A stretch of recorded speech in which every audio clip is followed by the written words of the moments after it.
Le centre de formation Béonéré, ici dans le quartier Tampuy de Ouagadougou, est spécialisé dans la formation de couture, de la broderie, mais aussi dans la fabrication des savons. Bien avant ces formations, les promoteurs ont décidé de mettre l'accent sur l'alphabétisation en langue morée, l'une des plus parlées par les apprenants. Il n'y a pas d'âge pour apprendre. Donc ça veut dire qu'à n'importe quel âge, on peut déjà se faire alphabétiser et c'est une fierté. Pour beaucoup de personnes que nous recevons dans nos centres, on a des octogénaires qui sont dans nos centres et qui viennent s'alphabétiser. Ce n'est pas le parchemin qu'ils veulent, ce n'est pas le diplôme qui les intéresse. C'est d'abord de pouvoir connaître sa langue, pouvoir transcrire. C'est une fierté d'abord nationale. Ici, là, par exemple, nous avons un centre de couture où, pour le tailleur, par exemple, il faut forcément prendre des mesures.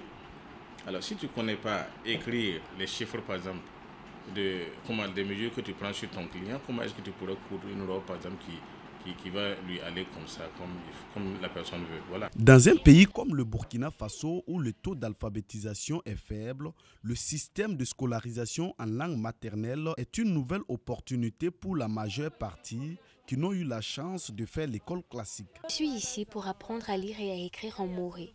C'est ma langue maternelle. C'est important de savoir bien parler pour pouvoir transmettre ça à mes enfants. Il y a beaucoup d'entre nous qui n'ont pas eu la chance d'aller à l'école classique, mais qui ont des emplois. Donc avec le moré, on peut aussi travailler comme les autres. On peut faire la couture et autre chose. Aujourd'hui, la reconnaissance des langues maternelles comme langue nationale par les autorités du pays est vue comme un ouf de soulagement chez les promoteurs de ces centres d'alphabétisation. Très favorable parce que c'était notre combat depuis des dizaines d'années déjà. Depuis des dizaines d'années déjà, nous se battions déjà, on faisait nos centres là, on apprenait la langue maternelle, les langues maternelles aux populations sur fonds propres. On n'avait pas de financement, on n'avait même pas d'aide de l'État. Maintenant que l'État s'en mêle, maintenant que l'État officialise ces langues là, mais c'est un ouf de soulagement. Nous nous sentons maintenant accompagnés. Une chose est sûre, le contexte politique est favorable pour l'émergence de ces écoles de formation en langue maternelle. L'autre défi est de trouver des débouchés pour la réinsertion professionnelle de ces apprenants.